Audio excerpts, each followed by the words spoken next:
Welcome to the Coffee with Blue Podcast. Warning: podcast is highly addictive and you will not stop watching.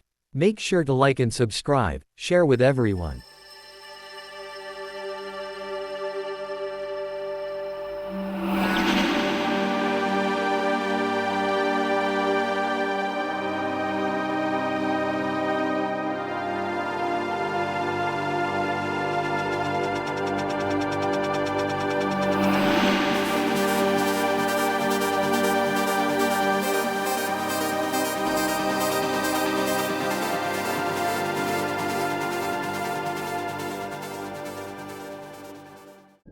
Welcome to the Coffee with Blue Podcast.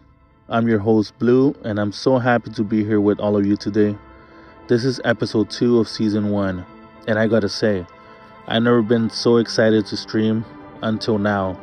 Being able to share all of these amazing stories and experiences with you is truly incredible. And the best part, we're just getting started. There are plenty more episodes on the way, and we hope you join us for the ride. I also want to remind you that every Wednesday we dive into paranormal stories for those of you who love a good scare. If you have any spooky or mysterious experiences you'd like to share, drop a comment below. You can either send us an audio recording of your story, or if you prefer, I can read it to you here at the channel. Either way, we'd love to hear from you.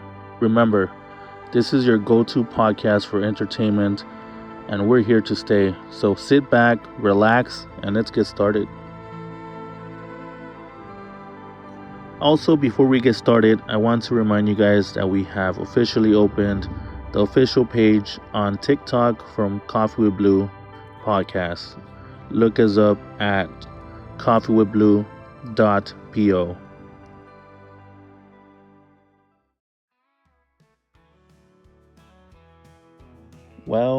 Well, let's get started with this story. I'm not sure what to name it yet. Perhaps we'll call it the Green Orbs of Isabella. But I remember the day clearly. I had gone to pick up my family in the Chevrolet G20 1998 high top, beautiful van. At the time I hadn't converted the interior yet. It still had all the original seats, a 7-seater setup. Well, we wanted to go somewhere nice in California, somewhere with a lake. At first, we considered Sequoia National Park, but for whatever reason, we didn't choose that first. It doesn't have a lake. I mean, it does have a lake actually, but we didn't end up going there first. Instead, we chose Lake Isabella, which is just below Sequoia. The plan was to camp there for the night and then work our way up to Sequoia National Forest or Park, whatever it is. I was the one driving, and by the time we arrived, I was exhausted. I had my mother, father, sister, and my 2 nieces with me. My brother, I don't think he was there. He does trucking, and I doubt he was able to join us. But anyways, we got to the Lake Isabella just as the sun was setting. The view was beautiful. We set up our chairs by the lake, ready to relax and enjoy the moment. We even bought some firewood from a nearby vendor and got the fire going. Sitting around the flames, it felt like the perfect evening. Peaceful, calm. Who would have thought anything strange was about to happen?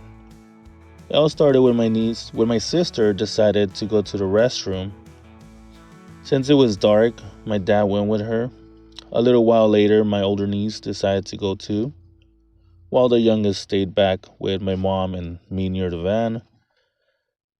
Then suddenly my sister called. "Do you see anything above you?" she asked. I looked up. "No, why?" "Well, there's something there," she said. "It's glowing green, like some orbs." I glanced at my mom and she looked up too, but we didn't see anything. My sister and niece, however, were clearly freaked out. To this day, I don't know exactly what they saw, but I do know that a few moments later, we all saw something else, something undeniably real. Right above us, around 30 lights were flying in a perfect line formation across the sky. It was eerie, unlike anything I had ever seen before. At the time, I thought for sure we were looking at UFOs. It wasn't until later I found out it was actually Starlink, still an incredible sight, something I'll never forget. But the green lights, that remains a mystery. When my sister and niece got back from the restrooms, I decided to test something. If you saw something, I asked, let me take a picture of you, I told my sister. Maybe it'll show up in the photo. I snapped the picture, and when I looked at it, there it was, a green orb. A fainted but distinct green light captured right next to her. That's crazy, right? I never expected the camera to actually pick it up, but it did.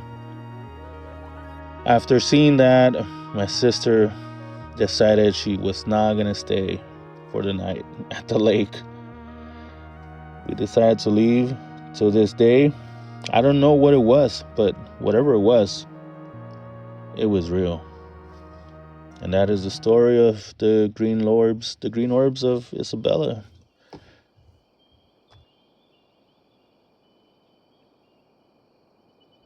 After hearing all of these stories, I often wonder how many other encounters out there resemble the ones I've shared.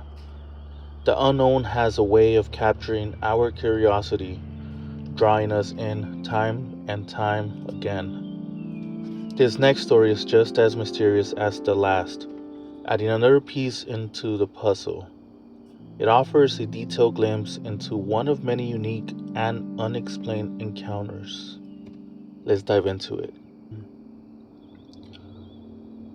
It happened on a Saturday. I was sitting down facing the entrance of my room, which looked out into the living room. As I sat there, I was thinking about how I needed to clean my room before playing Warpath on my phone. My gaze was fixed on the living room when I suddenly saw something, like a dog-sized clear blob rushing towards me, straight into my room. My first instinct was to lift my feet, bracing for impact, just as you would if a dog were charging at you at full speed. But the moment I reacted, a thought hit me. What was that? I quickly got onto my bed, scanning the room and the floor, trying to spot the strange blob again. But there was nothing. I chuckled to myself, shaking off the experience as my mind was playing tricks on me. Still a bit unsettled, I got off the bed and walked to the living room. My pace was quick. I was still startled by what I had just seen. I grabbed a cup of water, took a sip, then headed back to my room. I didn't clean, but I laid down on the bed and opened my phone to play Warpath. Not even 5 minutes in, I felt something. A warm hand touched my right shoulder, and then I blacked out.